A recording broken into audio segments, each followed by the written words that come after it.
When trying to chase what you want, you have to act with determination, not desperation. Now, I think the difference between the two is that determination is a positive emotion that is more disciplined, focused, and structured. I think acting out of desperation is more of a negative, stress induced, I have to have it now or else that everything's just going to get worse mentality. I think what the difference comes down to is confidence. Confidence in yourself, confidence in the timing of things, confidence in your abilities. Whatever you need to do, you have to act confidently. Whatever it is that you're trying to do, the key is acting with confidence. And the key word there is acting. Because not everyone is confident. Personally, I'm not always confident either. It's hard, especially with, the way everything is now in the world. It seems like everybody's judging everybody for everything. Like everyone's under a microscope and everything you do is going to be judged. It's hard to be confident, but it's not hard to act confident. And now I want to also preface the point that confidence is not arrogance. Confidence is the belief in yourself. Confidence is knowing that I'm good enough. And arrogance is having to tell everybody how much better you are than them to make yourself feel better. Acting confidently could mean a whole host of things. It could mean dressing better. It could mean wearing a nicer smelling cologne or perfume. And it doesn't have to be anything material either. It could just be walking with your shoulders up and back and holding your chin up high and walking around with a smile on your face. And when you act with confidence enough, you kind of start to believe that you are confident. And you kind of start to realize that there's no real reason why you shouldn't be confident in yourself. Think about all the things you do on a daily basis. You wake up, you cook for yourself, you go to work, you make money, maybe you have a social life, maybe you go to the gym. I mean, all these different things that, are pretty incredible. A lot of people struggle just to get out of bed in the morning. So the fact that you do and perform at a high level and you go to work and you do everything you do is pretty damn impressive. So give yourself some credit. Developing confidence is like developing a muscle. The more you work at it, the stronger it gets. Initially, it's going to feel weird and it's going to be awkward and you're not really going to know how it works. But the more you do it, the more you fine tune it, the more you start to kind of refine the process and eventually get to a point where you have your way of being confident, you make that way work, and eventually you wake up one morning and you go, I feel pretty confident today's going to be a good day.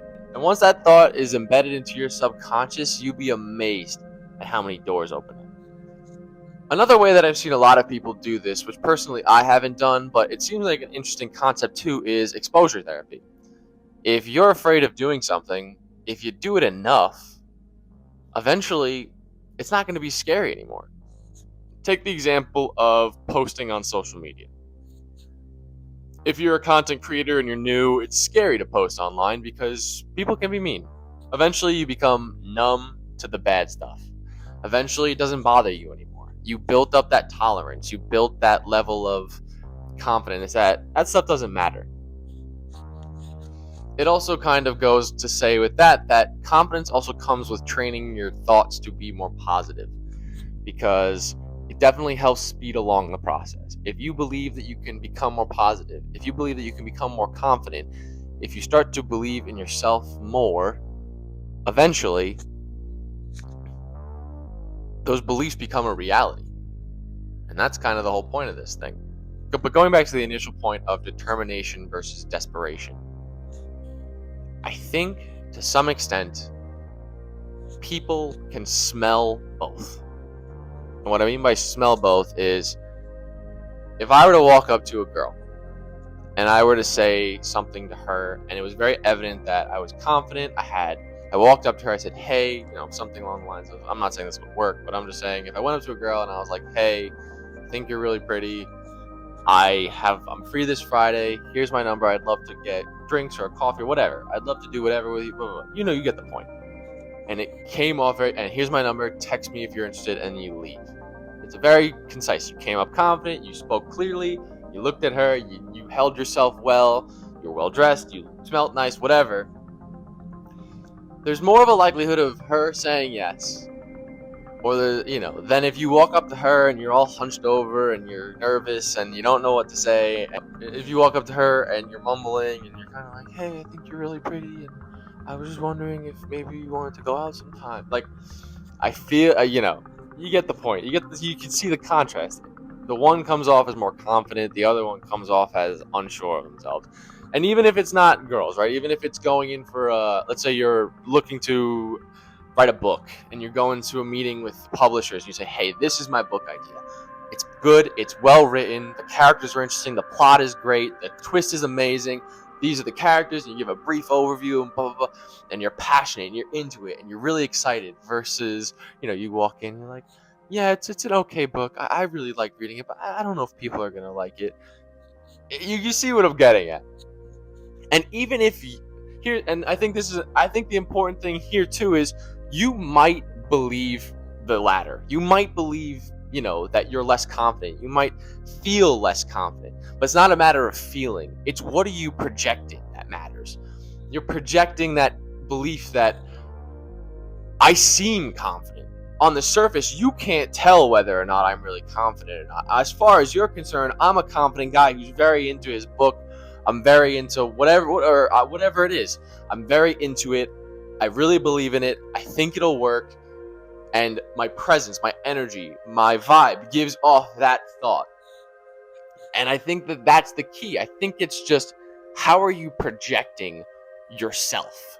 What you believe is what you feel on the inside is irrelevant, because you're always going to be unsure. You never know when you walk up to somebody at a bar or a cafe or in a library or a supermarket, wherever it is, and you say, even if you walk up with total confidence, you don't know what they're going to say. They might laugh in your face. They might, depending on where you are, throw a beverage or a fruit in your face or whatever it is. Who knows? You don't know what's going to happen. That's the point, is you just don't know. You don't know what's going to happen. But coming off as confident is a better way to approach it than coming off as not confident. Even if you aren't confident, you just have to pretend like you are. Just pretend. Pretend like you look like Brad Pitt. Pretend that you look like, I don't know, who's another handsome, Jacob Elordi. Pretend like you look like the greatest looking human being ever assembled. Just pretend. And this works for anybody. Anybody that wants to use it. This doesn't just have to be dudes. I'm saying girls too. Whatever you want to do, whatever you're going for, project the thought that you are confident. Just project confidence. But like, here's how I look at it, right? I think life is a numbers game, right? Let's say you want to do something and there's like, you have a 1 in 100 chance of doing it. Like, let's say it's, I don't know, becoming a successful author. Because I used books before, I'll use it again. And they say you have a 1 in 100 chance of getting your book published. And you just fail. And you keep failing, and you keep failing, and you keep failing. Eventually, you're going to hit that 1 out of 100. You just have to have the confidence every single meeting, regardless of how dejected you are. You have to portray the fact that you're walking into this meeting with the belief that this is the meeting. This is the time it's going to work. This is it. And if you eventually develop that belief, that every single time you build up that belief, and you keep going, you just, eventually, you just become so honed into the belief, like, you start to buy into the belief. And look, a lot of failures are dejecting. After a while, it gets hard to keep going. Like I said, I have a lot of friends that are trying to date right now, and they go up to plenty of girls or plenty of guys that they want to be with, and they get rejected. And I can see it when they get rejected. It's hard. Like, they feel like, oh, why did I even bother? It was a waste of time. But I made a whole nother video on it's better to regret than wonder what if. So go watch that. It's hard getting rejected. I mean, I saw something today. It said, like, it was talking about how Walt Disney got rejected like 300 times before before he eventually sold, I think, the idea for like Mickey Mouse and the Walt Disney cartoons. 300 times. I mean, think about that, right? 1 in 300 shot that it worked. Let's just say, I mean, I'm sure it was probably more. But he just kept going. He kept that belief that, hey, I have the confidence that this is a good idea, and eventually someone will believe that it's going to work. And eventually someone did. Now, over time, you have to hold that confidence, which is the hardest part, because after being dejected a lot, like I said, feel like I can't do this anymore. And I think that's where a lot of people fail. I think that's where a lot of people quit, is because they get so dejected from failure that it takes a toll on their performance. It takes a toll on their presentation. And I think that's what separates people that do it from people that don't, is just that confidence that eventually it'll all work out. And that applies, like I said, that applies to just about anything. Every aspect of life, whether it's jobs, relationships, exercise. Personally, I'll tell you something that I have been super unconfident about lately is my physique. I've always been very tall and very skinny. And I've recently started to put on weight. Finally. After like 2 years of training. And I got a stomach bug recently, and I lost a bunch of weight. And man, did it kill my confidence. I was making such steady progress. I really started to like the way I looked. And I got the stomach bug, and I lost so much weight, and I felt like I went right back to square one. And it was like, really? Like, I've been doing this. I've been trying my hardest now for 2 solid years just to go right back to square one. And I just had to keep telling myself, like, no, you're not giving up. We're going to go back to the gym tomorrow. We're going to hit the weights just as hard as we were before. We're going to get back onto our diet. We're going to keep going. And we'll see the progress eventually. And I'm still thinking that, because I'm not satisfied with the way I look. I still want to put on more weight. I still want to be able to fill out shirts. I still want to, feel more confident in my frame. I'm 6'1". I'm 6'1", 170. I want to get to like 6'1", 190, maybe 200. But it's a process. And if I were to give advice as to how to keep your confidence up when it feels like you can't, I'd say the best piece of advice that I could give is remember your why. If you have a strong why, you can bear any how. What is that, the expression? Is that the Nietzsche expression? It's Nietzsche, I think, right? He says, for someone with a good enough why, you can bear any how, or vice versa. I'm going to put it right here, because I'm forgetting it. For people who want to bear any... For people who have a strong enough why, you can bear any how. Yeah, I think that's it. Whatever. I'm going to put it here anyway, just in case I mess it up. But anyway, I'm getting off topic. If you have a strong enough why, you will find that confidence. And again, I think that's where a lot of the people that were successful found their success. Because they were back against the wall and they had a good enough reason. Like, the one that's sticking out of my mind right now is like J.K. Rowling, right? The lady, if you don't know who she is, she wrote all the Harry Potter books. When she was writing them, she was a divorced mom with, I think, 2 kids.